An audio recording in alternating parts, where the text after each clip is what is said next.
के बारे में सबसे पहले तो आपको डेफिनेशन सीखना होगा कि एरे बोलते किसको हैं। फिर आपको ये समझना होगा एरे का टाइप्स क्या क्या होता है और उन टाइप्स को लिखने का तरीका क्या होता है, और उसके बाद हम लोग उसका जो प्रोग्रामिंग है वो भी सीखेंगे। ठीक है, तो सबसे पहले ये एरे होता क्या है इसका डेफिनेशन आप समझ लें। फर्स्ट पॉइंट जो हम यहाँ पे लिख रहे हैं, it is the derived data type. यानी सबसे पहले तो आप ये समझ लीजिए एरे जो है वो क्या है, एक डिराइव्ड डेटा टाइप है। डिराइव डेटा टाइप कहने का मतलब ये हुआ कि एरे जो टाइप होता है इसको बनाने के लिए हम लोगों को निर्भर होना पड़ता है फंडामेंटल या प्रिमिटिव डाटा टाइप के ऊपर। तो आपको मालूम है फंडामेंटल या primitive data type integer, float, double, यही सबको बोलते हैं। तो ये जो आप फंडामेंटल टाइप इस्तेमाल करते आए हैं, इंटीजर टाइप का, फ्लोट टाइप का, कैरेक्टर टाइप का, वही फंडामेंटल टाइप्स के ऊपर निर्भर होता है डिराइव्ड डेटा टाइप। ठीक है ना। तो जो सबसे पहला पॉइंट लिखा एरे के बारे में कि एरे का क्वालिटी एक्सप्लेन हो रहा है, एरे से समझते क्या है आप। तो पहले तो उसका नेचर हम लोग बताना चाहेंगे कि एरे दरअसल में डेटा टाइप तो है, पर एरे कैसा डेटा टाइप है, एरे एक डिराइव्ड डेटा टाइप है। यानी एरे वो टाइप है which will be dependent upon the fundamental या प्रिमिटिव डेटा टाइप। ये पॉइंट तो क्लियर है। अब आपको एरे का डेफिनेशन क्या समझना है, देखिए डेफिनेशन ये होता है एरे का कि an array is the collection. ठीक है ना। एरे दरअसल में ग्रुप को कहते हैं, एरे दरअसल में कलेक्शन को कहते हैं। तो an array is the collection of similar data type. An array is the collection of similar data type items referenced under the same name. Referenced under the same name. यानी आप please ये point याद रखेंगे array के बारे में। Array दरअसल में एक ऐसा डेटा टाइप है जिसके अंदर हम लोगों को कलेक्शन करना पड़ता है, जिसके अंदर हम लोगों को ग्रुप करना पड़ता है। तो पता है एरे के अंदर हम लोग किसका कलेक्शन या किसका ग्रुप करते हैं, तो सिमिलर डेटा टाइप आइटम्स का। सिमिलर डेटा टाइप आइटम्स कहने का मतलब कि एरे में जितना भी वैल्यूज आप इकट्ठा करेंगे वो सब का नेचर या क्वालिटी एक ही जैसा होगा। फिर क्या लिखता है, referenced under the same name, और ये सारा एलिमेंट एक ही नाम के अंदर रेफर होगा, सेम नाम के अंदर पहचाना जाएगा। यानी एरे में जो भी ग्रुप ऑफ एलिमेंट्स आप करेंगे वो होमोजीनियस होना चाहिए, और जो भी एलिमेंट्स का आपने ग्रुप किया उन सब को हम लोग सेम नाम या एक ही नाम के अंदर रिप्रेजेंट करेंगे। तो ये होता है आपका एरे। आप एरे को और कैसे याद रख सकते हैं, देखिए आप, it is the named contiguous it is the named contiguous memory blocks that can store similar type of values। अच्छा, सिमिलर टाइप ऑफ वैल्यूज को हम लोग होमोजीनियस भी बोल सकते हैं। मतलब collection of similar data type items है ना, उसको आप होमोजीनियस एलिमेंट्स भी बोल सकते हैं, क्योंकि होमोजीनियस का मतलब ही होता है एक नेचर का, एक क्वालिटी का। तो यहां पे पॉइंट क्या लिखा एरे के बारे में, इट इज द नेम्ड। यानी एरे दरअसल में क्या है, एरे जो है वो दरअसल में नामकरण किया हुआ मेमोरी ब्लॉक्स का एक ग्रुप होता है। तो एरे में जो भी नामकरण किया हुआ मेमोरी ब्लॉक्स का जो ग्रुप होगा वो मेमोरी में पता कैसे संगठित होगा, कॉन्टिजसली। कॉन्टिजस का मतलब होता है एक तो कंटिन्यूअस होगा, एक के बाद एक होगा, ऊपर से एक दूसरे से रिलेटेड होगा। उसको यहाँ प्रोग्रामिंग में एक नाम यूज कराते हैं हम लोग, कॉन्टिजस। कॉन्टिजस मतलब क्या, वन आफ्टर द अदर, और एक दूसरे से रिलेटेड, उस टाइप के रिस्पेक्ट में ये वाला नाम यूज करते हैं। तो एरे दरअसल में नामकरण किया हुआ, नाम दिया हुआ मेमोरी ब्लॉक्स का एक ऐसा ग्रुप है जिसमें हम लोग किस तरह के एलिमेंट्स को स्टोर करते हैं, तो that can store similar type of values, यानी कि होमोजीनियस एलिमेंट्स को हम लोग उसमें स्टोर करते हैं। तो सिमिलर टाइप ऑफ वैल्यूज को हम लोग क्या कह सकते हैं, यहाँ पे सिमिलर टाइप को वैल्यूज को हम लोग कह सकते हैं कि उसका जितना भी वैल्यूज होगा, जितना भी एलिमेंट्स होगा, वो कैसा होगा, होमोजीनियस होगा, सेम नेचर का होगा। तो ये कहानी है एरे के डेफिनेशन के बारे में। सपोज कीजिए अभी जो क्लास आपका चल रहा है, इस क्लास में जितने भी बच्चे इकट्ठा हुए हैं, यहाँ पे जितने भी बच्चे ग्रुप बना के बैठे हुए हैं, इसमें सबका नेचर कैसा है, मतलब सब किस पर्पस से यहाँ पे जमा हुए हैं कि सबको यहाँ पे C++ का कोर्स सीखना है। तो यहाँ जितने बच्चों का जो ग्रुप यहाँ पे आपको पार्टिसिपेंट पैनल में दिख रहा होगा, इस पूरे ग्रुप का नाम दिख रहा है पार्टिसिपेंट्स, ठीक है। उसी पार्टिसिपेंट्स नाम के अंदर यहाँ पे आप देख रहे होंगे ग्रुप ऑफ बच्चों का लिस्ट दिख रहा होगा, ठीक है। और यहाँ पे जितने जमा है यहाँ पे स्टूडेंट्स, उन सबका एक ही पर्पस है, एक ही मकसद है कि उनको C++ करना है इस टाइम पे, इस बैच में। यहाँ पे कोई भी अभी फिजिक्स या इंग्लिश का क्लास करने नहीं आया है। जो बच्चा आया है इस पार्टिसिपेंट्स कॉलम में, वो यहाँ पे C++ पढ़ने आया है। तो सबका मकसद क्या है? होमोजीनियस है, सब नेचर में कैसे हैं? सेम टू सेम हो गए उस हिसाब से। और इस पूरे ग्रुप को एक ही नाम के अंदर समाया गया है। जैसे जो अल्पाइन का जो ये क्लास चल रहा है, इसी नाम के अंदर सारे बच्चों को जो भी बैठे हैं यहाँ, उनको रिकॉग्नाइज किया जाएगा। वही कह रहा है, एरे दरअसल में क्या है? एरे जो होता है होमोजीनियस एलिमेंट्स का कलेक्शन होता है। उन सबको हम लोग एक ही नाम के अंदर क्या करते हैं? रेफरेंस करते हैं, यानी पहचान करते हैं। This collection is basically known as array, ठीक है। अब देखो, ये जो एरे है, अगर हम लोग इसके टाइप्स की बात करें, यानी एरे के टाइप्स में क्या क्या टाइप्स होगा, कैसे कैसे उसको पार्टीशन करते हैं एरे को, तो उसमें सुनिए, फर्स्ट टाइप जो आप एरे का पढ़ेंगे आज के क्लास में, उस टाइप का नाम जरा देखें क्या लिखा है। उसका नाम लिखा है वन डायमेंशनल एरे, ठीक है। उसी तरह से सेकेंड टाइप जो आप यहां पे सुनने वाले हैं, उसका नाम देखिए हम क्या लिखे हैं, मल्टी डायमेंशनल एरे। मल्टी मतलब समझ रहे हैं ना? मल्टीपल। अब मल्टीपल का मतलब होता है मोर देन वन, इंक्लूडिंग 2, 3, 4, 5 सब इसी में आएगा। तो मल्टी डायमेंशनल एरे के एग्जांपल में हम यहाँ पे देखिए क्या लिख रहे हैं, 2D एरे, फिर देखो हम यहाँ पे क्या लिख रहे हैं, 3D एरे, एटसेट्रा एटसेट्रा। तो ये जो 2 डायमेंशनल है, ये जो 3 डायमेंशनल है, ये जो 4 डायमेंशनल होगा, सारे किसके अंदर आएंगे? मल्टी डायमेंशनल एरे के अंदर आएंगे। तो एरे का जो टाइप्स है, उसमें पहला टाइप का नाम है वन डायमेंशनल एरे, और सेकेंड टाइप का नाम है मल्टी डायमेंशनल एरे, जिसमें 2D 3D ये सारे एरे का ग्रुप होता है। तो आखिर ये वन डायमेंशनल एरे किसको बोलते हैं? तो वन डायमेंशनल एरे दरअसल में वो एरे है जिसमें फैलाव एक दिशा में होगा, एक डायमेंशन में होगा।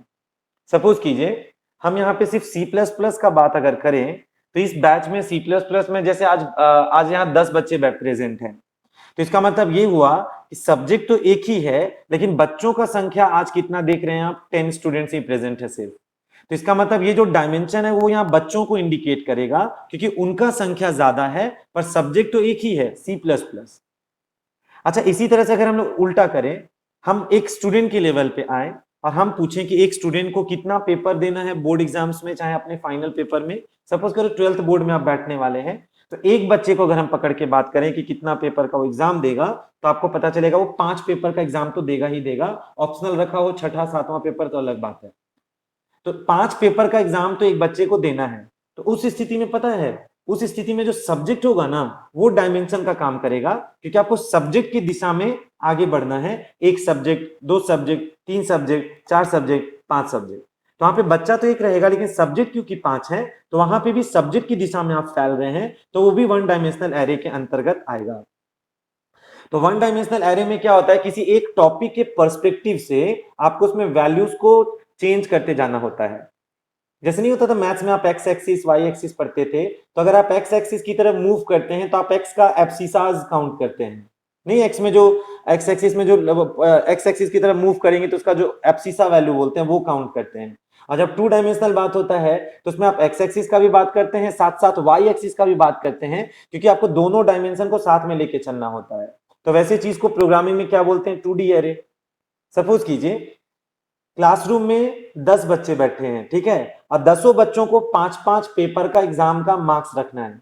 तो सोचिए, बच्चे हैं 10 और 10 बच्चों का पेपर में कितना मार्क्स रखना है? 5-5 पेपर। तो उस स्थिति में आप 2 डायमेंशनल लगाएंगे। कैसे 2 डायमेंशनल लगाएंगे? क्योंकि उस स्थिति में एक डायमेंशन बच्चों को गिनेगा और दूसरा डायमेंशन हर बच्चे का 5-5 पेपर का मार्क्स को भी गिनेगा। तो वैसे स्थिति में क्या हो गया? 2 डायमेंशन का बात होगा। एक डायमेंशन बच्चों का संख्या गिनेगा जो ज्यादा है, 10 है, और दूसरा डायमेंशन हर बच्चे में घुस घुस के उनका 5-5 पेपर का मार्क्स कंट्रोल करेगा। तो वैसे स्थिति में आप 2 डायमेंशनल एरे का इस्तेमाल करते हैं।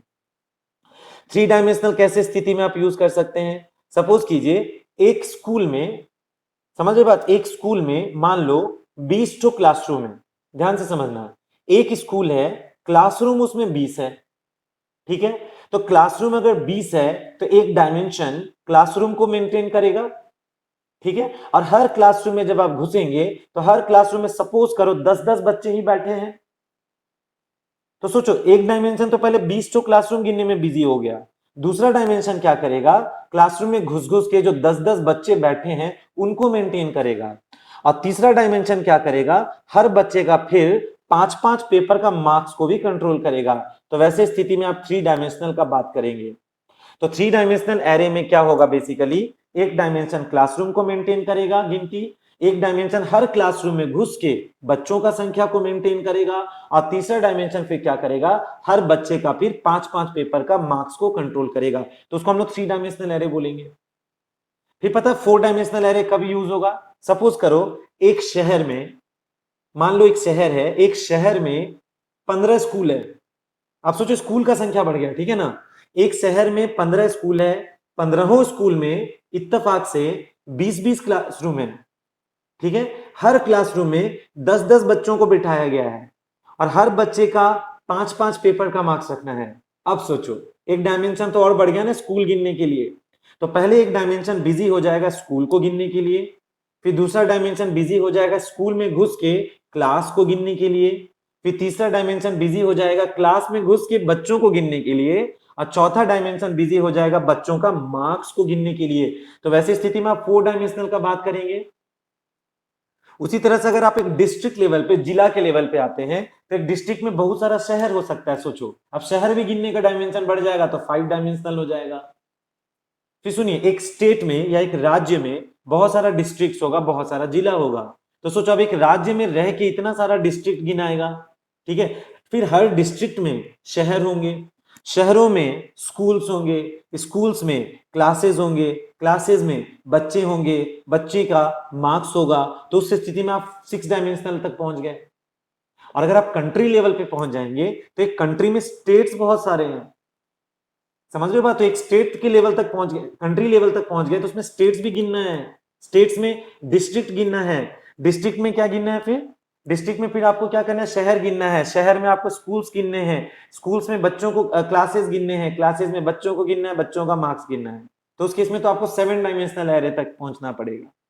पर आप टेंशन बिल्कुल ना लें, आपको घूम फिर के 1 डायमेंशनल एरे जिसको हम लोग 1D एरे बोल सकते हैं, और 2 डायमेंशनल एरे जिसको हम लोग 2D एरे बोल रहे हैं शॉर्ट में, आपको मेनली 1D या 2D पे ही कमांड रखना है, ठीक है, क्योंकि बाद में आगे चल के 2D एरे के अंतर्गत आप लोगों को मैट्रिक्स का टॉपिक पढ़ाया जाएगा। अगर आप मैथ्स में मैट्रिक्स टॉपिक पढ़े हैं तो मैट्रिक्स में आप जानते होंगे कि रो और कॉलम करके एलिमेंट्स को स्टोर किया जाता है, तो रो और कॉलम को जब आप ऑर्गेनाइज करते हैं तब तो वो 2 डायमेंशनल हो जाता है, तो इसलिए मैट्रिक्स 2D एरे के द्वारा संचालित होता है प्रोग्राम में, जिसको हम लोग कल के क्लास से चालू करेंगे। पर आज हम लोग कौन से एरे का इंट्रोडक्शन लेंगे, 1 डायमेंशनल एरे का इंट्रोडक्शन आज हम लोग लेने जा रहे हैं, और 2D एरे हम लोग कल के क्लास में देखेंगे फिर, ठीक है ना, तो 1D या 2D ही आपको मेनली सीखना है यहां। तो चलिए आज हम लोग सबसे पहले एरे का जो फर्स्ट टाइप है उसको हम लोग थोड़ा सा सीखेंगे, प्रोग्रामिंग भी उसका करेंगे आज हम लोग, ठीक है ना। तो सबसे पहला टॉपिक यहाँ पे क्या है, आखिर ये 1 डायमेंशनल एरे होता क्या है, तो डेफिनेशन इसका क्या बोलेंगे आप क्या बोलेंगे इसका डेफिनेशन पता है, इट इज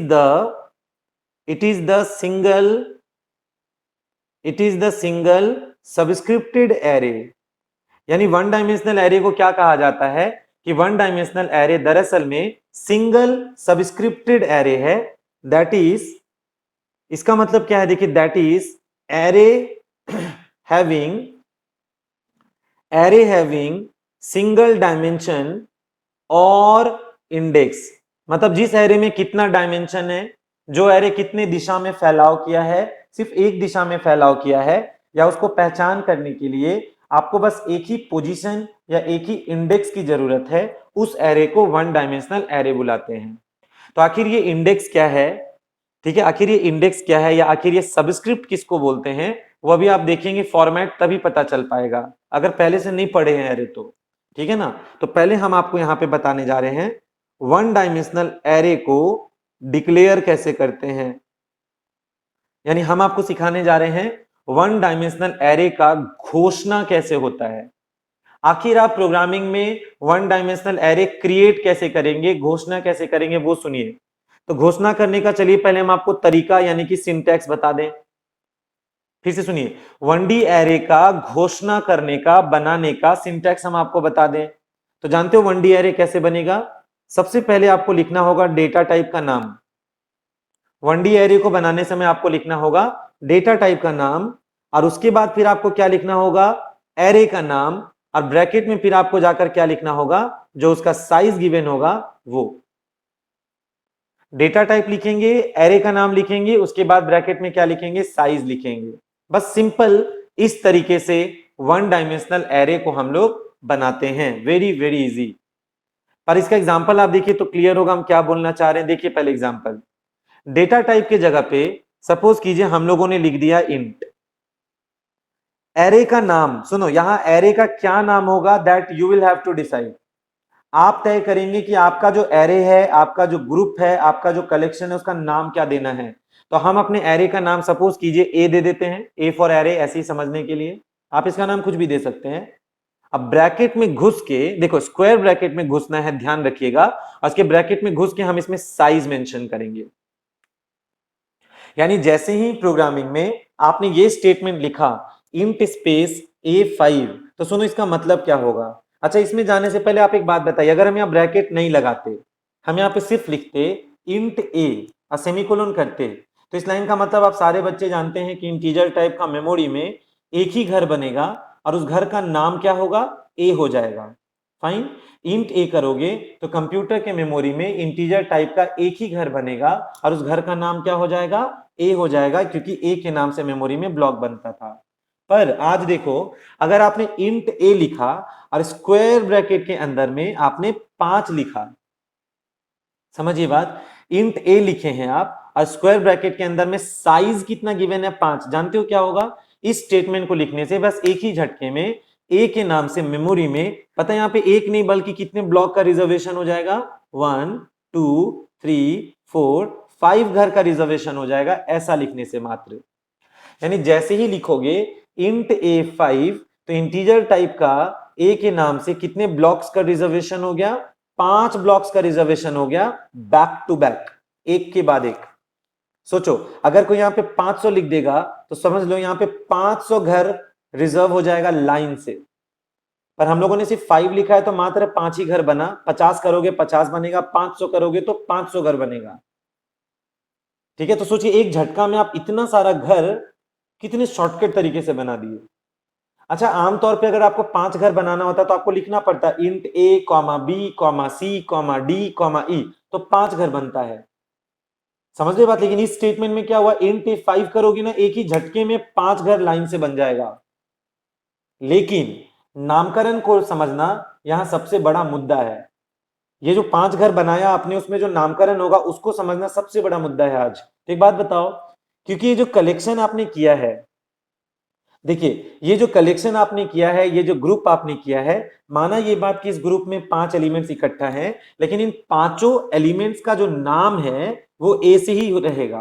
पांचों का नाम ए रहेगा। कैसे? देखो, इसका भी नाम ए, इसका भी नाम ए, इस ब्लॉक का भी नाम ए, इस ब्लॉक का भी नाम ए, इस ब्लॉक का भी नाम ए। अब जरा सोचो, अगर यहां पे 5 घर बना, ठीक है ना, पांचों घर का बेसिक नाम क्या है?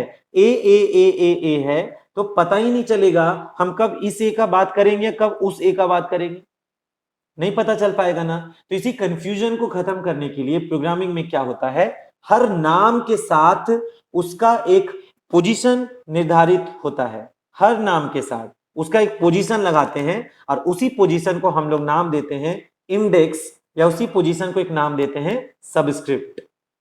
तो एरे में जितना भी घर बनाओगे सबका नाम तो ए रहेगा, लेकिन सब नाम के साथ आपको वहां पर एक पोजीशन जोड़ना पड़ेगा। आप पोजीशन जानते हैं, स्क्वायर ब्रैकेट में लिखना पड़ेगा। इस तरह से आपको पोजीशन स्क्वायर ब्रैकेट में ए के साथ अटैच करके लिखना पड़ेगा, यू। और जानते हो नंबरिंग हम लोगों को करना होता काउंटिंग, तो हम लोग काउंटिंग नेचुरल नंबर से शुरू करते हैं हमेशा।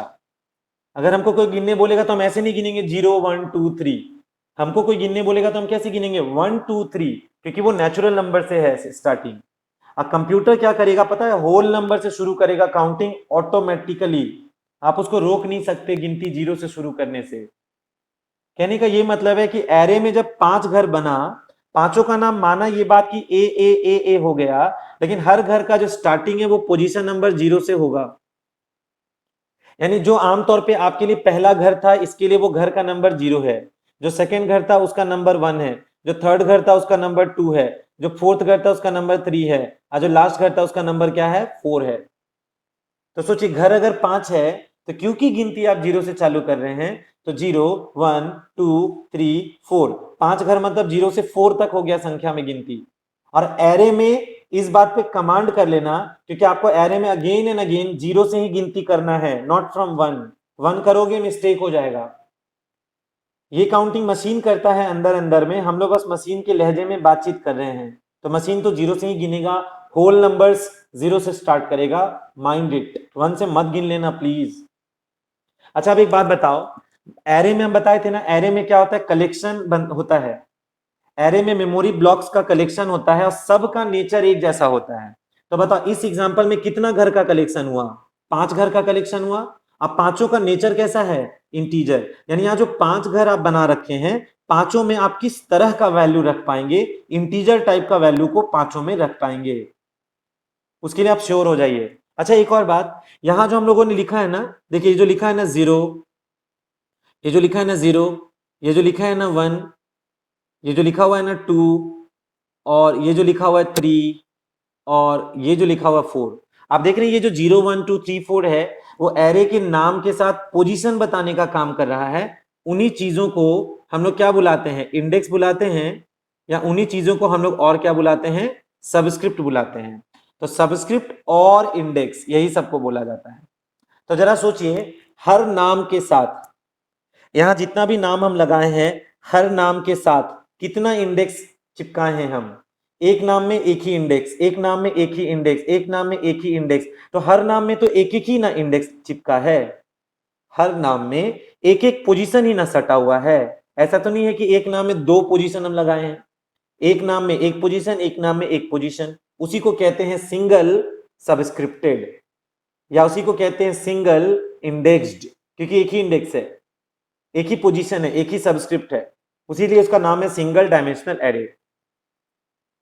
तो 1 डायमेंशनल एरे किस तरह से बनता है ये आप समझ गए। 1 डायमेंशनल एरे बनाने के लिए आपको पहले डाटा टाइप बताना पड़ेगा, ये जताने के लिए कि किस क्वालिटी का वैल्यू आपको रखना है। अगर आपको फ्रैक्शन वैल्यू का ग्रुप बनाना है तो डेटा टाइप में आप यहां पे फ्लोट लिख देंगे। अगर आपको अक्षर का ग्रुप करना है तो डेटा टाइप में कैर लगा देंगे। फिर आप बताएंगे एरे का नाम क्या है, यानी किस नाम के अंदर ये कलेक्शन को समझना है, वो एरे नेम होता है। अब ब्रैकेट में आप क्या लिखते हैं, size, size will tell you about the, size will tell you about the size या लेंथ ऑफ योर एरे, कि कितने एलिमेंट्स उसमें रखने हैं, उसका लिमिट कौन बताएगा, ये साइज। आज आप मेमोरी में स्पेसिंग करोगे, नामकरण करोगे, जब स्पेसिंग करने के बाद तो numbering will start from 0, positions will start from 0। तो इस तरीके से 1 डायमेंशनल एरे को प्रोग्रामिंग C++ में हम लोग बनाते हैं। क्वालिटी कैसा होगा डिपेंड करता है कि कैसे वैल्यूज का जरूरत है आपको। तो आखिर ये 1 डायमेंशनल एरे क्या होता है, ये कैसे क्रिएट होता है, उसका एग्जांपल कैसा होता है, वो दिखता कैसा है रफली, ये हम लोग समझ चुके हैं। अब हम लोग 1 डायमेंशनल एरे को इस्तेमाल करके प्रोग्रामिंग थोड़ा सीखते हैं। चलिए देखिए, सपोज कीजिए हम आपको यहाँ पे क्वेश्चन दे रहे हैं, क्या क्वेश्चन है, write a program to enter and display. आप एक प्रोग्राम लिखिए जो क्या करेगा, एंटर लेगा, इनपुट करेगा, और डिस्प्ले करेगा मतलब छापेगा। क्या है enter and display, enter and display the marks of a student, यानी आपको स्टूडेंट का मार्क्स को मांगना भी है और छापना भी है। पता है कितने सब्जेक्ट्स में, इन 3 सब्जेक्ट्स। कह रहा है कि आपको 3 सब्जेक्ट में बच्चों का मार्क्स मांगना है और उसको छापना है। And also display the, and also display the, आपको और क्या डिस्प्ले करना है पता है, and also display the total and average marks.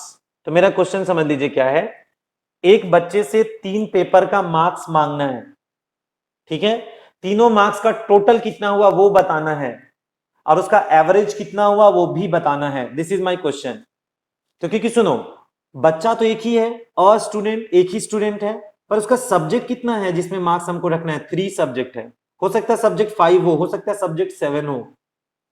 तो हम पढ़ाने के लिए 3 लिए, नहीं तो 7 और 8 लेंगे तो बहुत बोरिंग हो जाएगा, तो 3 में ही सीखिए उसको। तो एक बच्चा है, उसके 3 सब्जेक्ट का मार्क्स रखना है, तो सोचो 3 सब्जेक्ट का मार्क्स अगर रखना है तो हमको मार्क्स का कलेक्शन करना होगा, सोचिए। और अगर मार्क्स का कलेक्शन करना होगा तो हमको यहाँ पे एरे का जरूरत पड़ेगा, ये समझिए। तो हमको उस एरे में कितना एलिमेंट्स का बातचीत करना है, क्योंकि मार्क्स इन कितना सब्जेक्ट कहा है? 3 सब्जेक्ट कहा है, तो मार्क्स का साइज 3 का कर देंगे, ये समझिए। तो इसका प्रोग्रामिंग कैसे मेंटेन होगा, अब चलिए वो करके दिखाते हैं हम। देखिए सबसे पहले हम यहाँ पे हैश इंक्लूड हेडर फाइल तो लेंगे ना। कौन सा हेडर फाइल हम लोग लेने वाले हैं? istream.h, ये तो लेना ही था। फिर अब हम लोग एक और हेडर फाइल आज लेंगे, हैश इंक्लूड, कौन सा हेडर फाइल लेंगे? coneo.h, ये हम लोग लेंगे क्लियर स्क्रीन गेट ch के लिए, ये भी लेना था हम लोगों को, ठीक है ना। उसके बाद देखिए क्या होगा, हम लोग यहाँ पे प्रोग्राम का जो लाइफ है वो कहां से स्टार्ट करेंगे? वॉइड मेन फंक्शन से। ओके ओके, अब सुनो, हम यहाँ क्या कर रहे हैं? इंटीजर टाइप का मार्क्स कितने सब्जेक्ट का रखना है? 3 सब्जेक्ट का रखना है। तो हम क्या किए, इंटीजर टाइप का, देखो एम मार्क्स के नाम से एक एरे बना लेते। देखिए इंटीजर टाइप का मार्क्स के नाम से हम एक एरे बना लेते हैं, साइज में उसका 3 पकड़ा देते हैं। तो इस लाइन का मतलब आई होप आप समझ गए होंगे। पहले आप इंट मार्क्स करते अगर सिर्फ, तो एक ही घर बनता मार्क्स के लिए, पर आज आपने क्या किया, इंट मार्क्स में 3 लिख दिया है, तो मार्क्स के नाम से 3 तो घर बन जाएगा चिपक के, एडजेसेंटली ज्वाइंट होके, क्योंकि ये एरे है, एरे में जितना घर बनता चिपक के बनता, सट के बनता है। देखो अब हम कॉमा करके, क्योंकि हमको एरे का काम आसान करना है तो उसमें हमको लूप चलाना पड़ेगा। अभी देखेंगे आप लूप भी चलेगा, तो उसके लिए हम काउंटर कौन सा ले रहे हैं? आई। अब हमको टोटल मार्क्स भी निकालना है, तो let the total marks be what? 0। तो हम टोटल मार्क्स को 0 लेके चलेंगे, क्योंकि स्टार्टिंग में कुछ भी सम नहीं हुआ मार्क्स का, तो let the total marks be 0। अब फ्रैक्शन टाइप का हम रखेंगे एवरेज मार्क्स, क्योंकि एवरेज मार्क्स निकालेंगे तो टोटल मार्क्स जो भी आएगा उसको 3 से डिवाइड करना पड़ेगा। एवरेज कैसे निकलेगा? टोटल मार्क्स जो भी आएगा, जो भी सम आएगा, उसको फिर 3 से डिवाइड करेंगे, क्योंकि 3 सब्जेक्ट का मार्क्स का बात हुआ। तो हम एवरेज को किस क्वालिटी का चुन लिए हैं? फ्लोट। तो ये मेरा तैयारी है। मार्क्स एक एरे है 3 साइज का, क्योंकि 3 सब्जेक्ट का मार्क्स रखना है, समझ के देखिए। आई नाम का काउंटर लूप चलाने में हेल्प करेगा, क्योंकि आज हमको लूप की जरूरत है।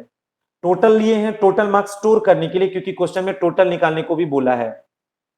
शुरू में टोटलिंग कुछ हुआ नहीं है, लेट इट बी 0। और एवरेज निकालने बोला है, तो हम एवरेज को फ्लोट टाइप का चुन रहे हैं, क्योंकि हमको पता है कि एवरेज तो पॉइंट में आने का पूरा पूरा चांसेस है। अब आप ये बताएं, स्क्रीन का कचरा साफ करना है तो you will use clear screen function. तो क्लियर स्क्रीन फंक्शन आपके मॉनिटर का जो भी गंदगी होगा उसको इरेज कर देगा। अब देखो हम क्या कर रहे हैं, हम यहाँ सी आउट के साथ पहले एक हेडलाइन देना चाहेंगे मॉनिटर पे, ऐसे डेकोरेट करने के लिए कि सबसे पहला संदेश आ जाए इनपुट डिटेल्स। ये संदेश मेरे मॉनिटर पे आके स्वागत करेगा कि तैयार हो जाइए, आप लोग इनपुट करना है, वो बताने के लिए। ये जरूरी नहीं था, हटा भी सकते हैं। अच्छा कितने सब्जेक्ट का मार्क्स है? 3 ना। तो 3 सब्जेक्ट का मार्क्स है, तो याद करो एरे में जो पोजीशन है दैट विल स्टार्ट फ्रॉम 0। तो हम लोग आई का पोजीशन 0 से स्टार्ट करेंगे, आई लेस देन 3 यानी 2 तक जाएंगे, फिर क्या करेंगे? आई प्लस प्लस। अब हम लोग अंदर जाने के बाद क्या करेंगे? यहाँ पे अंदर जाने के बाद यहाँ पे क्या करेंगे? देखिए सी आउट आएगा, लाइन चेंज करके मेरे से क्या पूछेगा? ये मेरे से पूछेगा एंटर मार्क्स इन सब्जेक्ट। जब ये मेरे से पूछेगा एंटर मार्क्स इन सब्जेक्ट, तो सब्जेक्ट का नंबर हम यहां बताएंगे आई में 1 जोड़कर। रीजन पता चलेगा क्यों लिख रहे हैं इसे। पढ़ने का कोशिश कौन करेगा? कीबोर्ड से वैल्यू को सी इन, स्टोर किस में करेगा? क्या नाम है मेरे एरे का? मेरे एरे का नाम मार्क्स है, और साइज में हम क्या लिख देंगे? आई लिख देंगे। पोजीशन में क्या लिख देंगे? आई। तो मार्क्स ऑफ आई में मार्क्स पढ़ पढ़ के स्टोर किया जाएगा इन दिस वे। सिंपल है बस। तो इस तरीके से देखिएगा, आप 3 सब्जेक्ट का मार्क्स को पढ़ पढ़ के डाल लिया जाएगा, स्टोर कर लिया जाएगा। अब हमको क्या करना है? इसका टोटल और एवरेज निकालना है और छापना भी है। तो अब जो ये मेरा सी आउट है, ये हमसे क्या बोलेगा? Output details. ये बोलेगा तैयार हो जाइए, आउटपुट आने वाला है। ठीक है, अब हम इसका लूप चलाएंगे कैसे? For I is equal to 0। अभी रन कराएंगे तो पता चलेगा, टेंशन नहीं लीजिए। I is equal to 0, I less than 3।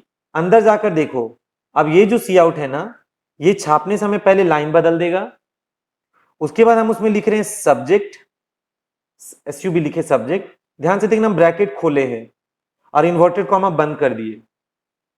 फिर देखो हम ये वाला निशान दिए, यहां पे लगा दिए I+1, फिर से हम ये निशान दिए।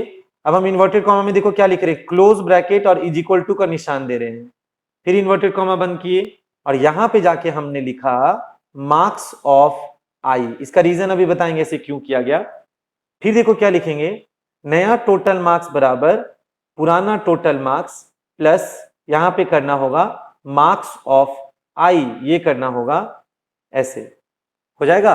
और इसके बाद अब आप क्या करेंगे, इसके बाद जाके हम कोड यहां पे लिख रहे हैं, इसके बाद अब हम कोड इस तरफ लिख रहे हैं। देखो इसके बाद अब आपको क्या निकालना होगा, average is equal to, average marks कैसे निकालेंगे, टोटल डिवाइडेड बाय 3.0। आपको याद है टोटल तो इंटीजर टाइप का था, ये देखिए टोटल इंटीजर टाइप का था, तो अगर हम इसको सिर्फ 3 लिख देंगे तो याद है ना रूल, इंट इंट इंट हो जाता है नॉर्मल डिवीजन में। ये रिमाइंडर नहीं है, समझिए नॉर्मल डिवीजन है, क्वोशिएंट निकालना है, तो इंट इंट इंट हो जाता है, इसलिए फ्रैक्शन चाहिए था तो हम इसको जानबूझ के 3.0 लिखे हैं, ताकि इंट और फ्लोट का जो वैल्यू है वो फ्लोट टाइप आ जाए, इसलिए हम 3.0 लिखेंगे, 3 नहीं लिखेंगे यहाँ। अब हमको डिस्प्ले भी तो करना है, क्वेश्चन में कह रहा था ना कि टोटल भी छापना है और एवरेज भी छापना है, तो लाइन चेंज करके देखो हम क्या लिख रहे हैं, हम लिख रहे हैं total marks is equal to, यहाँ पे क्या डिस्प्ले हो जाएगा, टोटल का वैल्यू, और अंत में ये जो सी आउट है, ये लाइन चेंज करके आप देख रहे हैं क्या डिस्प्ले करेगा, ये डिस्प्ले करेगा average marks is equal to, उसी के बगल में अब हम क्या लिखेंगे, ABG। ओके, यहां पे हो गया गेट CH, यहां पे क्या हो गया, main is over, life is also over. तो एक बार इस कोड को हम थोड़ा सा रन करके दिखाते हैं, फिर आपको पता चलेगा कि यहाँ पे 1D एरे क्रिएट हुआ, यहाँ पे उसका इनपुट करवाया गया और यहाँ पे उसका टोटलिंग किया गया, छापा भी गया, और यहाँ पे कंक्लूजन के तौर पे एवरेज मार्क्स निकाल के टोटल और एवरेज को डिस्प्ले कर दिया गया। ठीक है ना, तो इस कोड को अब हम रन करा दिखाते हैं। देखिए सबसे पहले क्या हुआ, सबसे पहले क्या हुआ, हम हेडर फाइल्स कौन कौन सा ले चुके हैं, istream.h cout-scene के मार्गदर्शन के लिए, conio.h क्लियर स्क्रीन और getch के गाइडेंस के लिए, मार्गदर्शन के लिए, फाइन। जिंदगी कहां से शुरू हो गया, मेन फंक्शन से। अब बात समझिए, जब मेरे प्रोग्राम का जिंदगी मेन से चालू हो गया तो मेन के अंदर जाने के बाद क्या क्या स्थिति हुआ, मेन में हम गए, फर्स्ट लाइन क्या लिखा आपने, इंट मार्क्स 3, यानी मेमोरी में क्या हो जाएगा, मेमोरी में आप देखेंगे कि मार्क्स के नाम से 3 घर बन जाएगा। आप देख रहे हैं मार्क्स के नाम से 3 घर बना क्योंकि मार्क्स इन 3 सब्जेक्ट रखना था। तो बताओ पहले घर का नाम क्या हो जाएगा, मार्क्स 0, सेकेंड घर का नाम क्या हो जाएगा, सोच के देखिए आप, मार्क्स 1, और लास्ट घर का नाम क्या हो जाएगा, मार्क्स 2। तो मार्क्स के नाम से जब एरे बनाएंगे आप 3 साइज के साथ, तो पहला घर हो गया मार्क्स का 0, सेकेंड घर का नाम हो गया मार्क्स का 1, और तीसरे घर का नाम हो गया मार्क्स का 2। तो मेरा एरे बन के तैयार है, सो दैट वो 3 सब्जेक्ट का मार्क्स स्टोर कर पाए। एक काउंटर कौन सा ले लिए हैं, I, एक वेरिएबल कौन सा ले लिए हैं, टोटल, जो टोटल मार्क्स रखेगा, फिलहाल वो 0 है, और एक और वेरिएबल कौन सा रख लिए हैं, एवरेज, जो कि एवरेज मार्क्स को अपने अंदर स्टोर करेगा और वो फ्लोट टाइप का है। यहां तक समझ गए हैं आप। अब देखिए क्या होगा, क्लियर स्क्रीन हो गया, see this is my monitor, मान लीजिए ये मेरा मॉनिटर है, तो मेरे मॉनिटर पे देखिए क्या हो रहा है, सबसे पहले मेरे मॉनिटर पे इस वाले क्लियर स्क्रीन फंक्शन ने स्क्रीन की गंदगी को साफ कर दिया, पहले कुछ रन हुआ होगा वो हट गया। अब ये बताओ ये सी आउट क्या डिस्प्ले कर रहा है मैसेज में, ये सी आउट मैसेज में पहले तो आपका स्वागत करेगा क्या, इनपुट डिटेल्स, यानी अभी ऐसा एरिया आ रहा है जिसमें आपको डिटेल्स इनपुट करना है, कीबोर्ड के हेल्प से पूछेगा तब। अब आप आगे बढ़िए, नेक्स्ट लाइन देखिए क्या लिख रहे हैं यहाँ पे, फॉर, ध्यान से देखिए, for i is equal to 0। I hope आप समझ गए, i का गिनती आप हमेशा 1 से करते थे, आज आप i का गिनती 0 से क्यों कर रहे हैं, क्योंकि इसमें पोजिशनिंग 0 से चालू हो रहा है, इंडेक्सिंग 0 से चालू हो रहा है, इसीलिए आप i को कहां से काउंट कर रहे हैं, 0 से। तो ये बताइए आपके i का वैल्यू कितना हो गया, 0, तो हम यहाँ पे i का गिनती 0 से स्टार्ट कर रहे हैं। अब कहां तक जा रहे हैं, देखिए ना, i लेस देन 3, तो i लेस देन 3 क्यों कर रहे हैं, क्योंकि आज हमको 0 से जब स्टार्ट करना है तो लेस देन 3 करेंगे तो वो 2 तक ना जाएगा, क्योंकि आपको 0, 1 और 2 तक जाना है, इसीलिए i बराबर 0, i लेस देन 3 लिखा है, लेस देन इक्वल टू 3 मत लिखना। याद है जब 1 से शुरू करते थे तो लेस देन इक्वल टू 3 करते थे, 0 से शुरू किए तो लेस देन 3 कीजिए सो दैट वो 2 तक पहुंचे। ठीक है, तो हम i का काउंटिंग 0 से इसलिए शुरू किए हैं क्योंकि एरे का पोजिशनिंग 0 से स्टार्ट होता है और हम लिमिट में लिखे हैं क्या, i is smaller than 3 so that वो 2 तक जाए, क्योंकि 0 1 2 तक ही लूप चलाना था, दैट्स वाई लेस देन 3 लिखना है आपको यहाँ पे। तो जरा सोचिए, अभी आपके i का वैल्यू में 0 है, ओके, i में 0 है, यहां से फिर आप इधर मूव करेंगे, चेक करिए i में जो 0 है क्या वो 0 इज स्मॉलर देन 3 है, i में जो 0 है क्या वो स्मॉलर देन 3 है, यस सर, आप आ गए अंदर। तो आपका 0 स्मॉलर देन 3 है, जब आप अंदर आ जाएंगे तो अंदर आने के बाद क्या हो रहा है वो देखिए आप, अंदर आने के बाद क्या हो रहा है देखिए आप, सी आउट ने क्या कहा, लाइन चेंज, तो मॉनिटर पे लाइन चेंज हो गया। उसके बाद मैसेज ध्यान से पढ़ो क्या लिखता है, एंटर मार्क्स इन सब्जेक्ट, तो ये मैसेज तो हुबहू छप गया, एंटर मार्क्स इन सब्जेक्ट, ये मैसेज तो यहां हुबहू छप गया, पर उसके बाद पढ़ो क्या लिखा गया है, i+1 लिखा गया है। ये बताइए i का गिनती तो 0 से चालू हुआ है, i का गिनती तो 0 से चालू हुआ है मशीन के हिसाब से, पर आपके लिए ये तो फर्स्ट एलिमेंट है ना, मशीन के लिए जो 0th है वो तो आपके लिए फर्स्ट है ना, इसलिए हम लोग i में जानबूझ के अलग से 1 जोड़ेंगे जब, तो देखो i में तो मेरा 0 था, याद करो, तो 0 में अलग से जब 1 जोड़ोगे तो स्क्रीन पे डिस्प्ले तो 1 होगा, यानी मेरे स्क्रीन पे छपेगा कितना, 0 + 1 1 छपेगा, पर इंटरनली i का वैल्यू मेरा 0 ही रहेगा, माइंड इट, i को 0 इंटरनली इसलिए रखना है क्योंकि मशीन के लिए पोजीशन 0 का बातचीत हो रहा है, पर आपको तो वो पहला बोलना है, तो आपके लिए वो एडजस्टमेंट के लिए अलग से 1 जोड़ा गया था, पर i में 0 ही है, अलग से 1 जोड़े तो 1 दिख रहा है। तो सुनो, मेरा मैसेज आया, enter marks in subject, enter marks in subject, 0 + 1 is how much, 1, तो एंटर मार्क्स इन सब्जेक्ट 1, तो सब्जेक्ट 1 में सपोज करो उस बच्चे को 99 आया, तो ये 99 आपने कहां से टाइप किया, कीबोर्ड से, रीड कौन करेगा, सी इन, तो ये सी इन 99 को पढ़ के किसके अंदर इंसर्ट कर देगा, ध्यान से देखना, मार्क्स आई, याद करिए मार्क्स नाम का आप एक एरे बना चुके हैं, अब पोजीशन में क्या लगा दिए हैं, I, so what is the value of I right now, the value of I is what, 0, तो मार्क्स आई का मतलब समझ लो क्या हो गया, मार्क्स आई का मतलब अभी के लिए हो गया मार्क्स का पोजीशन नंबर 0, तो ये सी इन 99 को पढ़कर मार्क्स के पोजीशन 0 में उसको इंसर्ट कर देगा in this way, very very easy. फिर सुनिए, लूप का बाउंड्री बंद हो रहा है, तो आप यहां से रिटर्न बैक होकर कहां जाएंगे, i++ पे, तो i बढ़कर 1 हो गया। गौर से देखिए, क्या 1 इज स्मॉलर देन 3 है क्या, yes sir, 1 is smaller than 3, तो लूप फिर से चलेगा।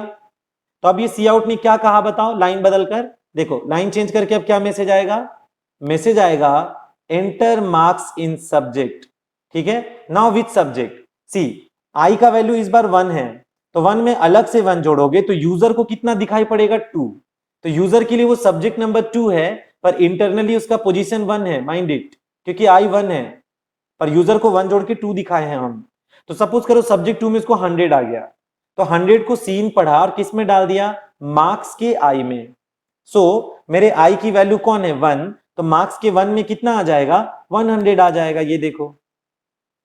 फिर से आप घूम के कहां जाएंगे, i++ पे, तो मेरा i बढ़कर कितना हो जाएगा, 2, तो बताओ क्या 2 is again smaller than 3, yes sir, तो इस वाले सी आउट ने लाइन बदलकर कौन सा मैसेज प्रिंट किया, सी आउट ने प्रिंट किया enter marks in subject, now C I में 2 था ना, याद कीजिए, अब की बार आई में 2 लेकर उतरे हैं, तो 2 में 1 जोड़ दो तो यूजर को 3 नजर आएगा, सपोज करो सब्जेक्ट नंबर 3 में उसको आया है फिर से 99 ही आया है, तो इस 99 को कौन पढ़ लिया, सी इन, अब मार्क्स के 2 में, मार्क्स के 2 में कितना डाल देगा, 99, फिर घूम के जब ऊपर गए ना, ध्यान से देखो आई बढ़ते बढ़ते 3 हो गया आखिर में, तो ये बताओ क्या 3 is again smaller than 3, not at all, 3 is not smaller than 3, तो उठा के आपको बाहर फेंक दिया जाएगा। तो देखो एरे में इनपुट का काम तमाम हो गया, तो आपके एरे में कितना एलिमेंट स्टोर हो गया, देखिए आप 3 एलिमेंट स्टोर हो गया रन टाइम कीबोर्ड से वैल्यूज पढ़ पढ़ के। ठीक है, तो रन टाइम कीबोर्ड से हम लोगों ने 3 वैल्यू को पढ़ के स्टोर कर लिया है, वो आप यहां पे देख सकते हैं। चलिए, अब हम लोगों को क्या करना है, उन मार्क्स को डिस्प्ले करना है। जो मार्क्स हम लोग 3 सब्जेक्ट का भी इनपुट किए हैं, अब हम लोगों को वो 3 सब्जेक्ट का मार्क्स को क्या करना है, आउटपुट करना है। तो इस वाले सी आउट ने कौन सा मैसेज दिया वो बताइए। यहां देखिए, इस वाले सी आउट ने कौन सा मैसेज दिया लाइन चेंज करके, वो देखिए आप यहां। इसने कहा आउटपुट डिटेल्स। ठीक है, तो मेरे मॉनिटर पे अब कौन सा मैसेज आएगा, आउटपुट डिटेल्स। देखिए, सी आउट ने छापा आउटपुट डिटेल, मॉनिटर पे आया आउटपुट डिटेल। तो आउटपुट में क्या करना था, तीनों सब्जेक्ट का मार्क्स डिस्प्ले करना है, टोटलिंग करना है और उसको भी डिस्प्ले करना है। सो लूप चलाओ फिर से। ये बताओ मेरे आई का गिनती वापस, आई का गिनती वापस कहां से स्टार्ट हो जाएगा, 0 से। ठीक है, तो मेरे आई का काउंटिंग कहां से वापस शुरू हो रहा है, 0 से शुरू हो रहा है आई का काउंटिंग। चेक कीजिए, आई में जो 0 है क्या वो स्मॉलर देन 3 है। देखिए आई का वैल्यू कितना है हमारा, 0 है, तो क्या 0 इज स्मॉलर देन 3 है, कंडीशन इज ट्रू। तो हम लोग लूप के अंदर आएंगे।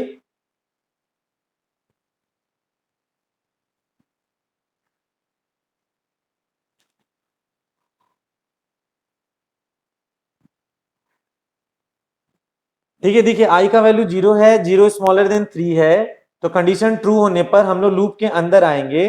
तो अंदर आने के बाद देखो इस वाले सी आउट ने क्या डिस्प्ले किया है। देखो ये जो सी आउट है वो क्या डिस्प्ले कर रहा है, यहां पे ये सी आउट डिस्प्ले करेगा /n, यानी कि लाइन चेंज। उसके बाद क्या प्रिंट करेगा, सब्जेक्ट ओपन ब्रैकेट, यानी कि मॉनिटर पे मैसेज आ जाएगा subject open bracket. Then after आप क्या देख रहे हैं, इन्वर्टेड कॉमा क्लोज हो चुका है। उसके बाद आप क्या देख रहे हैं, लिखा हुआ है i+1। तो याद करो मेरे आई में अभी 0 था, आई में 0 लेके घुसे हैं ना, लाइन बदल के सब्जेक्ट ब्रैकेट छप गया। अब देखो यहां पे क्या लिखा है, i+1, तो 0 में +1 करोगे तो आपको 1 दिखाई पड़ेगा यहां। उसके बाद ध्यान से देखिए, इन्वर्टेड कॉमा में क्या लिखा हुआ है, close bracket is equal to, inverted comma में लिखा है देखो close bracket is equal to, वो हूबहू छप जाएगा। तो आपका मैसेज देखिए कैसे फ्रेम हो गया। उसके बाद क्या लिखता है, मार्क्स ऑफ आई। तो ये बताइए मार्क्स ऑफ आई कहने का मतलब हुआ मार्क्स ऑफ 0। तो मार्क्स ऑफ 0 में कितना है, 99, so you will get 99 over here. अब आपको टोटल निकालना था, ध्यान से पढ़िए। नया total marks is equal to previous total marks. ये तो बहुत इजी कैलकुलेशन है। देखो नया total marks is equal to पुराना टोटल मार्क्स कितना है, 0 है। पुराना टोटल मार्क्स कितना है, 0 है। अब उसी में प्लस करेंगे, plus what, marks 0। So new total is equal to old total. तो ओल्ड टोटल मेरा 0 था, अब प्लस करके क्या लिखेगा, मार्क्स ऑफ 0। तो मार्क्स ऑफ 0 का मतलब हो गया 99। तो अभी के लिए टोटल मार्क्स कितना हो गया, 99। फिर आपका ये बाउंड्री क्लोज होगा, फिर आपका ये बाउंड्री क्लोज होगा और आप रिटर्न होकर कहां पे चले जाएंगे, i++ पे। i का वैल्यू कितना हो गया चेंज होकर, 1। अब आप ये देखिए i में जो 1 हो चुका है, क्या 1 इज स्मॉलर देन 3 है क्या, i में जो मेरा 1 है क्या 1 इज स्मॉलर देन 3 है क्या, yes sir, condition is true. तो सी आउट ने लाइन बदलकर अब क्या डिस्प्ले किया, सब्जेक्ट ओपन ब्रैकेट।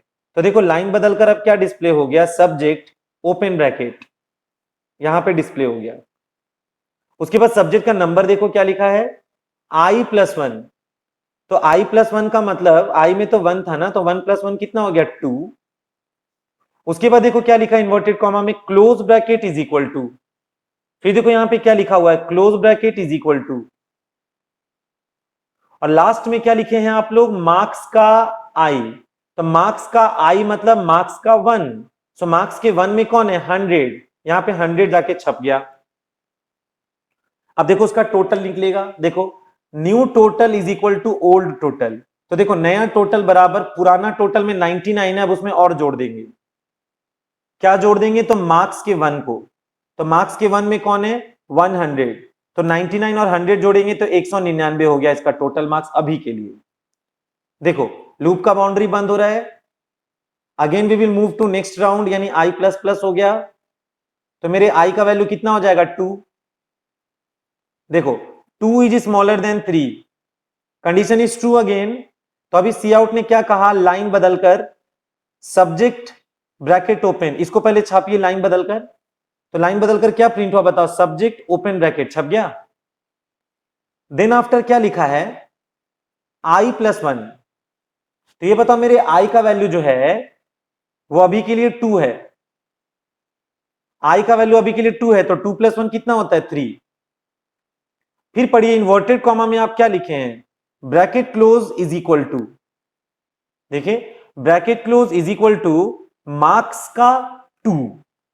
तो मार्क्स का 2 में वैल्यू कितना स्टोर है? 99।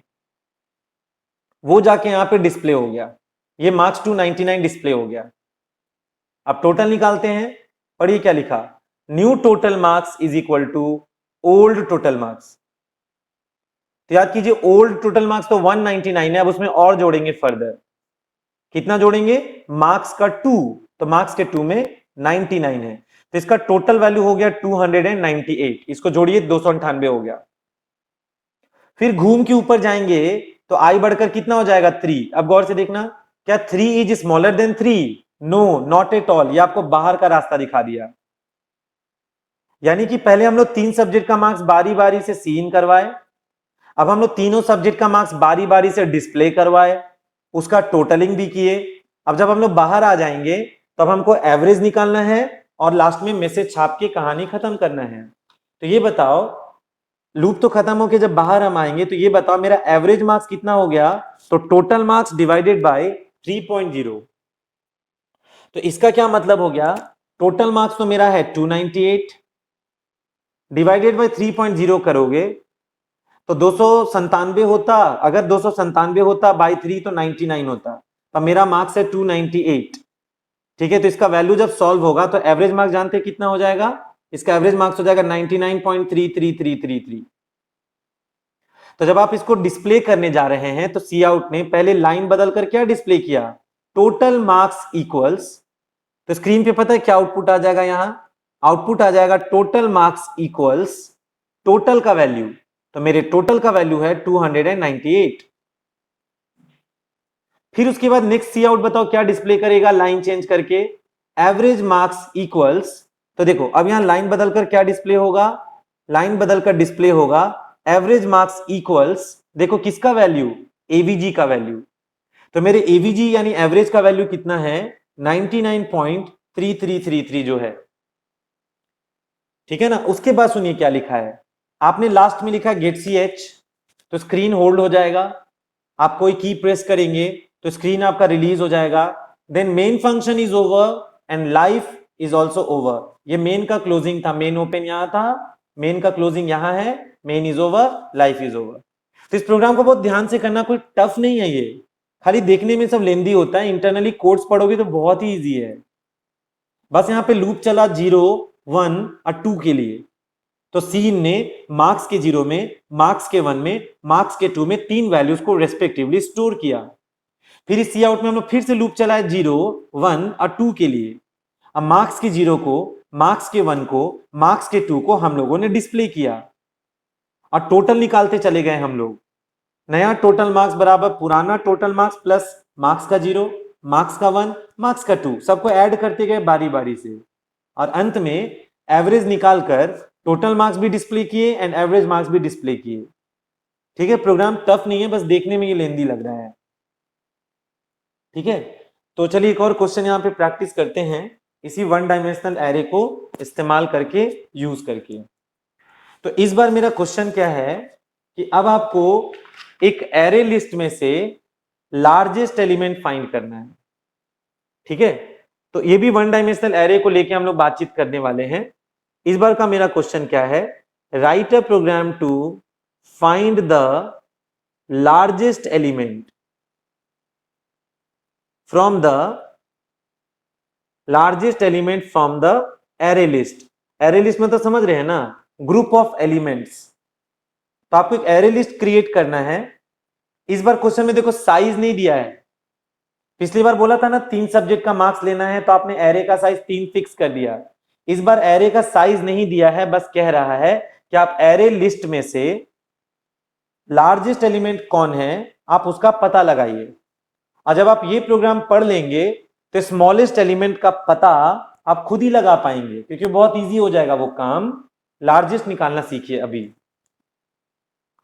तो सबसे पहले तो हम यहां पे हर बार की तरह हेडर फाइल कौन सा लगा के रखेंगे, iostream.h। और हम एक हेडर फाइल यहां पर कौन सा लगा के रखेंगे, conio.h। ये हेडर फाइल्स हम यहां पे लेंगे। प्रोग्राम का जो जिंदगी है वो हम शुरू करेंगे void main फंक्शन से इन दिस वे।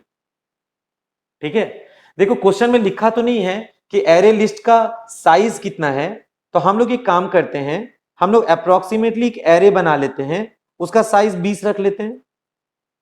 20 मतलब इसका साइज 20 एलिमेंट को स्टोर करने का होगा मेरे हिसाब से।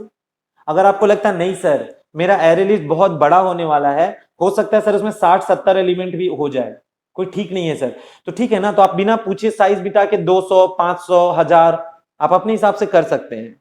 पर हमको पता है उतना तो प्रैक्टिकल में आप करने वाले नहीं है। कौन यहाँ पे 20 और 100 और 1000 एलिमेंट टाइप करने वाला है। सीखने के लिए 20 काफी है, 20 भी नहीं पढ़ेंगे हम तो 5 ही में सीख लेंगे ये चीज को। लेकिन आप इसका साइज जरूरत के हिसाब से खुद पहले बढ़ा के रख लीजिएगा, अगर आपको लगता है कि लिस्ट आपका बड़ा साइज का होने वाला है तो। हम इसका मैक्सिमम साइज 20 रखे हैं, पर हम यूज इसमें से भी 5 या 6 ही करेंगे, बहुत से बहुत। कॉमा, अगला घर देखो हम n बना रहे हैं। सर n क्यों सर, देखो क्वेश्चन में कहीं लिखा नहीं है कि एरे लिस्ट का लेंथ कितना होगा। तो ये जो 20 है ये तो हम रफली रखे हैं ना, 20 साइज, 20 साइज तो हम अपने हिसाब से रफली रखे हैं। लेकिन आउट ऑफ 20 हमको कितना यूज करना है ये जानकारी हम किसको देंगे, n को देंगे। तो पहले हम यूजर से पूछेंगे कि बताओ तुमको लिस्ट में कितना वैल्यू यूज करना है, तो यूजर को n का वैल्यू 20 तक में कुछ देना होगा, क्रॉस नहीं करना है।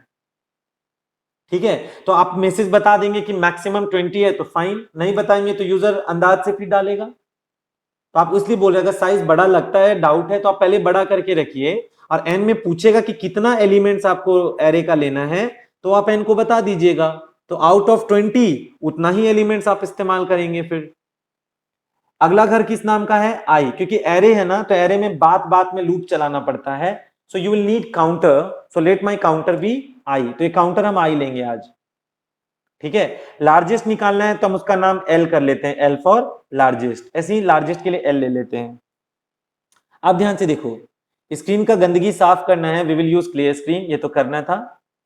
देखो सी आउट करके हम यहां पे सबसे पहले यूजर से पूछना चाहेंगे एंटर द एरे साइज।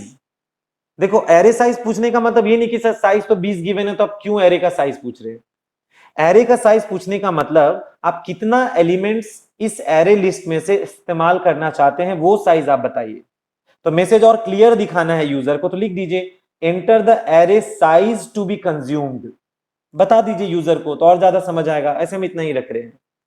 पढ़ेगा कौन, सी इन, और स्टोर किसमें करेगा, एन में। यानी एन के पास अब रिपोर्ट हो जाएगा कि आउट ऑफ 20 कितना एलिमेंट्स आपको यूज करना है। अगर मैसेज क्लियर रखना है कि मैक्सिमम 20 देना है, तो मैसेज में लिख सकते हैं ब्रैकेट में ही मैक्सिमम 20, ताकि 20 से ज्यादा कोई नहीं लेने पाए। तो उतना हिदायत आप देते रहे, हम मैसेज लिखें शॉर्ट में enter the array size. Array size user जब कीबोर्ड से देगा तो सीन उसको पढ़ के किसमें स्टोर कर लेगा, एन में। ओके, अब हमको यूजर से एलिमेंट्स मांगना है। तो देखिए हम यहां सी आउट लगा के यूजर से क्या पूछेंगे, पूछेंगे क्या, enter the array elements. User से हम एरे का एलिमेंट्स मांगना स्टार्ट करेंगे। तो लूप याद है ना, एरे का कहां से स्टार्ट करेगा, 0 से। और याद है पिछली बार आई लेस देन आप 3 किए थे, क्योंकि 3 सब्जेक्ट का मार्क्स था। पर आज आप यहां पे आई लेस देन क्या करेंगे, एन करेंगे। 20 मत करना, एन करना, क्योंकि एन से कंट्रोल हो रहा है कि आप एरे में कितना एलिमेंट इस्तेमाल करना चाहते हैं। ठीक है ना, तो हम लोग आई लेस देन एन करेंगे और यहां पे क्या लगा देंगे, आई प्लस प्लस। अब वैल्यू को रीड करने के लिए आप यहां पे क्या लिखे हैं, सी इन, और स्टोर किस में कर देंगे आप, ए ऑफ आई में स्टोर कर देंगे आप। वेरी वेरी इजी, बस इतना ही करना है एलिमेंट पढ़ने के लिए। तो ये जो कोड है ये क्या करेगा, 0 से लेकर लेस देन n तक लूप चलाएगा और ये C in back to back element को A0 में, A1 में, A2 में स्टोर करते जाएगा। इस पढ़ने के लिए है एरे का एलिमेंट्स। देखिए अब आपको लार्जेस्ट निकालना था, लार्जेस्ट निकालने के लिए अब आप क्या करेंगे, L तो लिए लार्जेस्ट के लिए, तो let L is equal to क्या, A0। L को हम लोग A0 मान लेंगे। हम लोग ये मान लेंगे कि लिस्ट का जो मेरा फर्स्ट एलिमेंट है वही लार्जेस्ट एलिमेंट है। मानने में क्या जाता है, मान लो पहला एलिमेंट ही लार्जेस्ट है, तो A का 0 में ना पहला एलिमेंट होगा, आप उसको L मान लीजिए।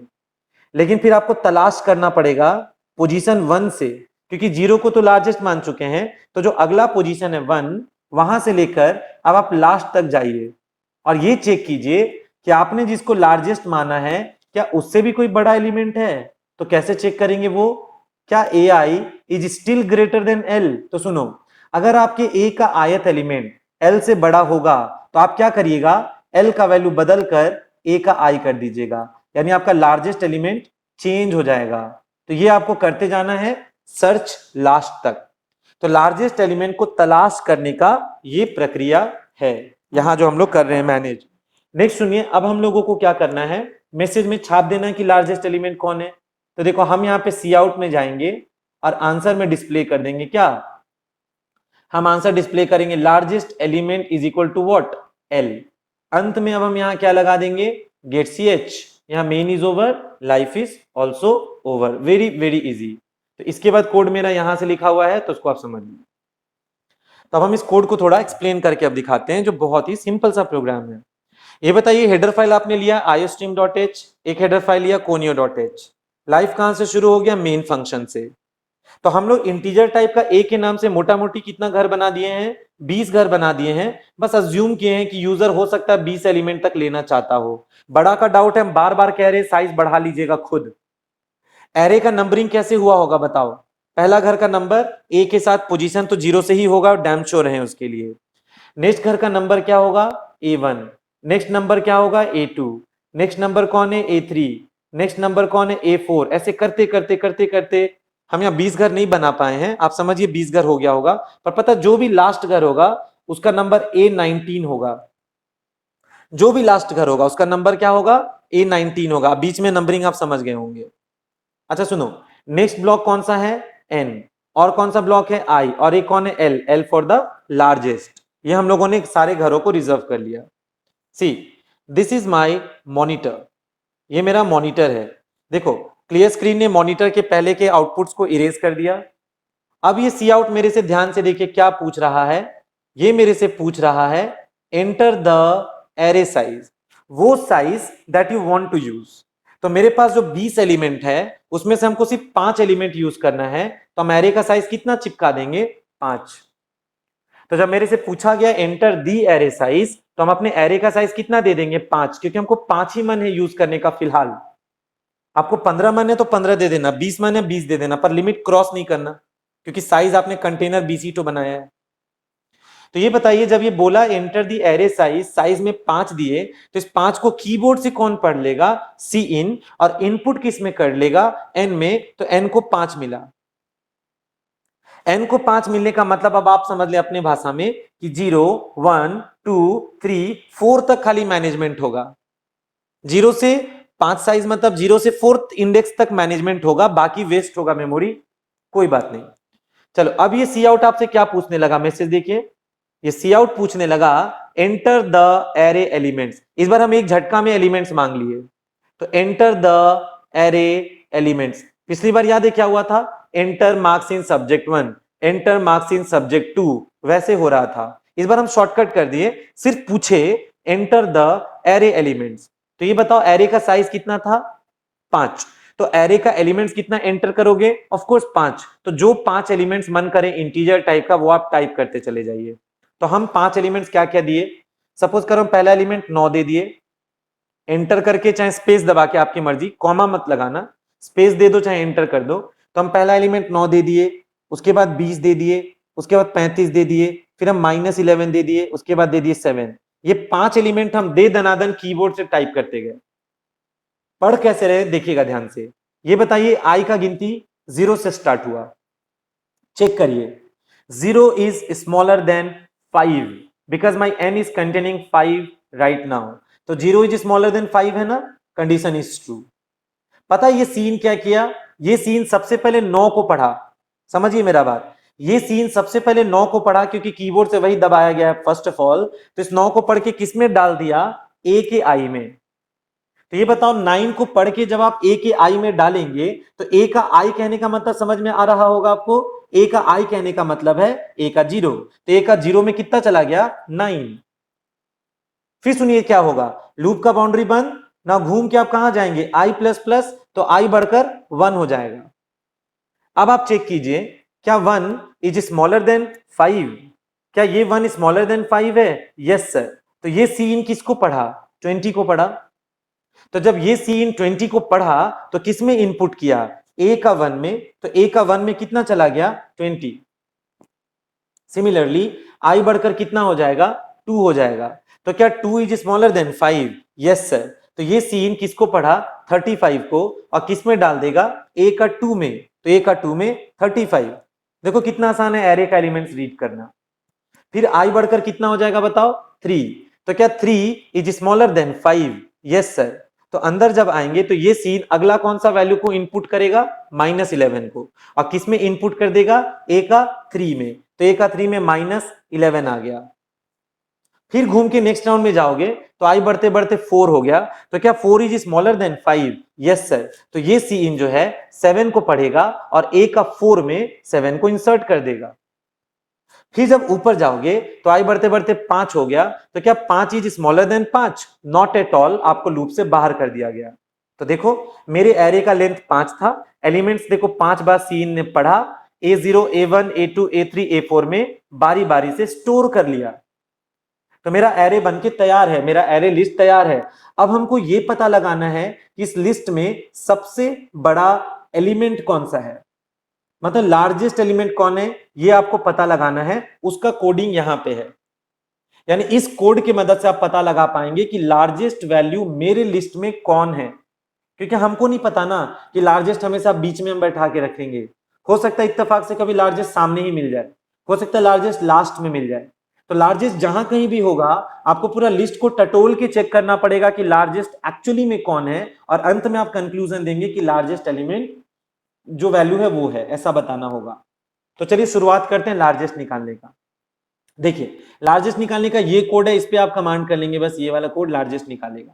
देखिए क्या लिखा है, एल फॉर लार्जेस्ट।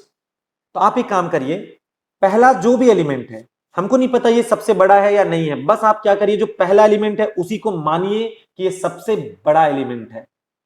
अगर आपको इससे बड़ा फ्यूचर में मिलता है तो आप अपने एल को करेक्ट कर लीजिएगा, चेंज कर लीजिएगा, और अगर इससे कोई बड़ा नहीं मिलता है तो अच्छा है, लार्जेस्ट तो आप मान ही चुके हैं फिर तो, इसलिए आप टेंशन ना ले, जो पहला है उसको मान लीजिए वही लार्जेस्ट है।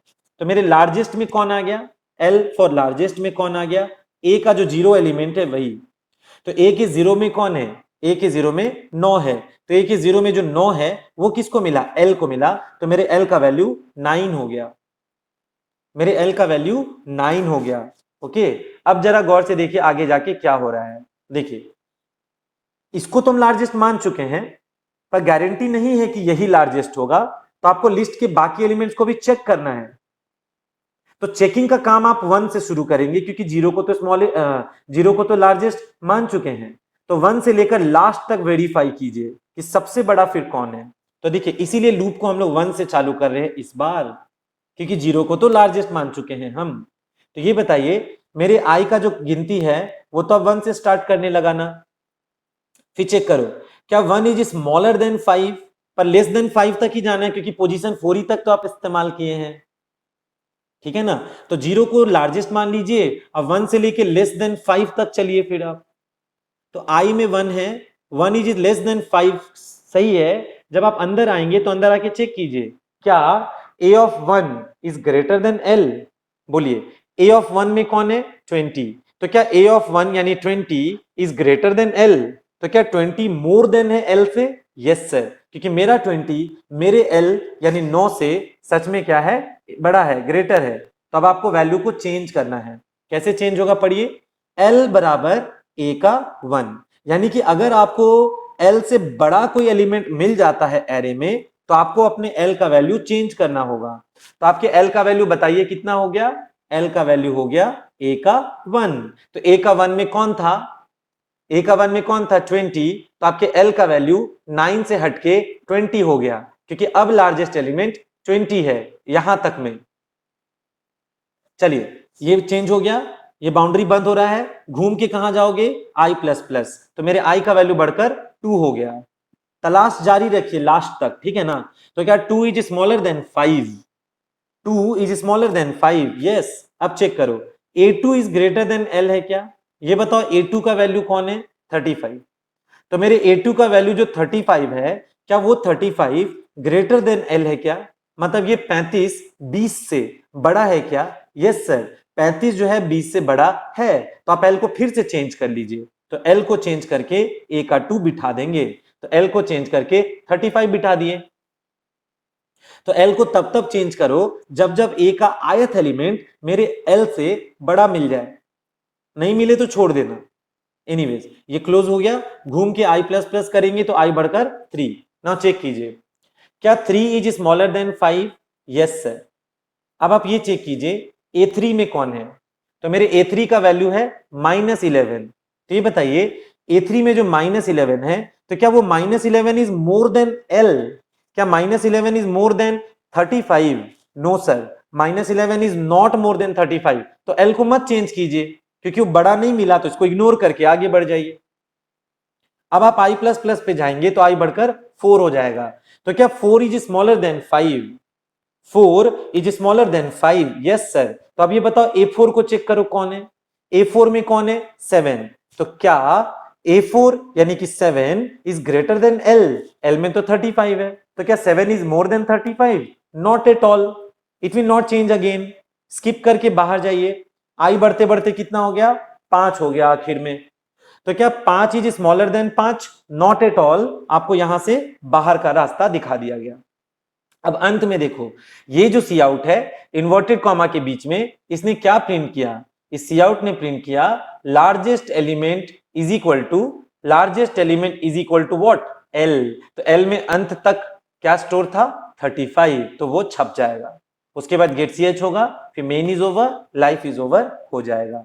तो इसलिए आप समझ लीजिए, पहला एलिमेंट को आप मान लीजिएगा कि वही लार्जेस्ट है, पहले हमको मान लीजिए लार्जेस्ट है, उसके बाद तलाश 1 से लेके लास्ट तक कीजिएगा।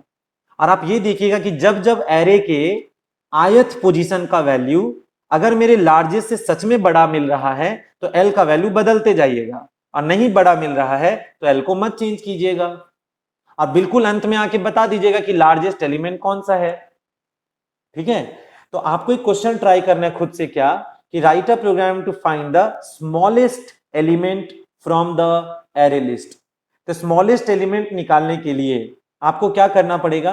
पूरा प्रोग्राम ऑलमोस्ट सेम चलेगा, स्मॉलेस्ट में भी यही सब करेंगे ना, एरे का साइज मांगेंगे पहले, फिर एरे का एलिमेंट्स मांग लेंगे। हाँ, स्मॉलेस्ट निकालने समय क्या करना, जो पहला है उसको स्मॉलेस्ट मान लेना।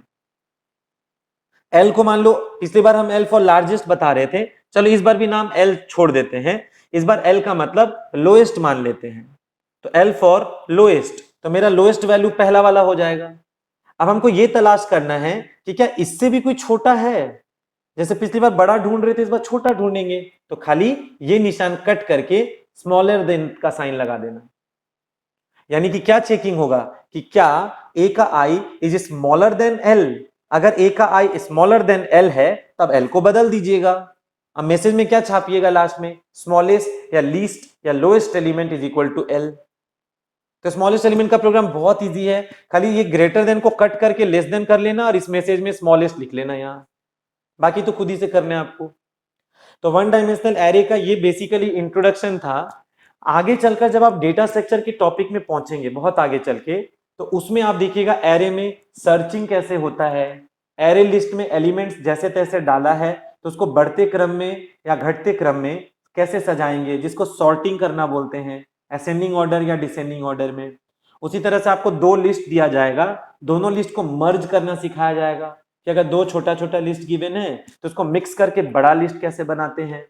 फिर एक लिस्ट में बाइनरी सर्च कैसे काम करेगा, लीनियर सर्च कैसे काम करेगा। तो ये सब कुछ एक्स्ट्रा टॉपिक्स है जो कि आपको वन डायमेंशनल एरे पे पढ़ना होता है, लेकिन अभी नहीं। जब डेटा स्ट्रक्चर का सेगमेंट हम स्टार्ट करेंगे तब आपको इस 1D एरे का वो एडवांस प्रोग्राम्स कराएंगे।